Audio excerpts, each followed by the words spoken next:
Hello, everybody, and welcome back to Sweet and Sour Soccer. And firstly, let me just apologise to you Everton fans that might be watching this, because everything we do around Everton at the moment just seems to be a negative type of video. I really wish it wasn't, but there just seems to be so much, the feeling around the club in general is negativity, and only negative stories are breaking. So I do apologise, but once again, this is another negative story, especially after the 5-0 defeat to Spurs on Monday night.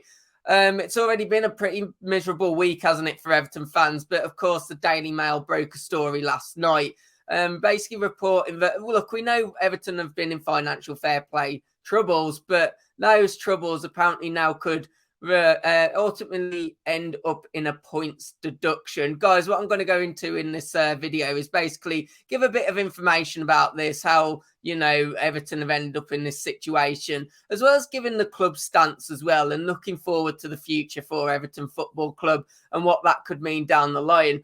So anyway, let's break into the story and the information that the Daily Mail have gave us. Well, firstly, the Premier League. When you look at the Premier League, the financial fair play rules usually allow over a 3-year period no more than £105 million loss. Now, as reported in by the Daily Mail, in the 2017 to 2020 accounts, the result of the loss is already at 260 million for Everton.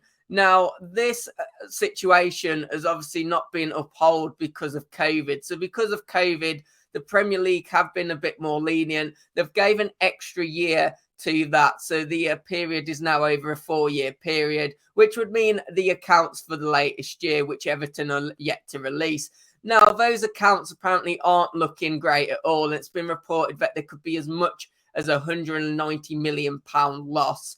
Of course, some of those costs could be attributed to the pandemic. And I think based on what the Premier League do, if it can be attributed to that, they won't really account for that. I think there has been a real understanding and a way of working in the Premier League, understanding in these times. But it does appear that Everton have perhaps still gone past that with all the consideration, which is why it's been reported that the points deduction could happen. Now, Everton's stance on this is come out as well. And they believe that, they've been working with the Premier League throughout this. They're aware of their financial situation. Of course, we've seen a lot less expenditure when it comes to Everton Football Club. Of course, more in the summer transfer window. Only £1.5 million spent on 4 players. And obviously the 1.5 million was spent on Damari Gray. We've not seen a lot of massive outgoings in terms of fees, so there hasn't been that side of it. But even in January, what we did see is we saw a spend of, 33 million on fullbacks, but a lot of that was recouped by 25 million on Lucas Digne. And they also did sign Dele Alli initially on a free. And yes, that can rise to 40 million, but it's over a period of time where stipulations need to be met. And unless he, has the performance of his life in the next few years, I doubt it would reach those expectations of the 40 million. So they've definitely been monitoring and, their situation. And they feel they've been working with the Premier League, Everton Football Club, they feel that every signing they've made sure it's been sanctioned and approved by the Premier League. So I think their kind of theory, the board of directors and those involved with Everton, is they don't feel they really have broke any kind of situation. And a lot of things that the papers are kind of missing, and I think maybe because it doesn't just capture that headline, is that if there was a points deduction, it's likely that the probability would be that it would be next season that the points would be deducted. Now, of course, I suppose it makes a better headline, with especially Everton around relegation at the moment, to suggest that that points deduction could come this year. That is not the case, though. But it isn't good reading either way, because, especially after this bad season, the last thing Everton need if they hold on to their Premier League status is to then go and obviously end up with a points deduction for the following season, when I'm sure the idea would to be basically have a lot better season than this one. I suppose another factor to consider, though, is when we look into Everton's future, would also be about what happens next. Is this going to now lead to, because obviously there is losses, yes, COVID has been taken into consideration, but even if there wasn't a points deduction, what does this mean financially for the future? Are they going to have to sell a lot of players off, even if they are not relegated? Could we see the likes of Richarlison, your likes of Calvert-Lewin, and, you know, the likes of Decore, Allen in midfield, those would probably command a hefty fee, being sold on? And what capabilities would Everton have due to their financial fair play situation to spend that money that they received on getting it back into the squad?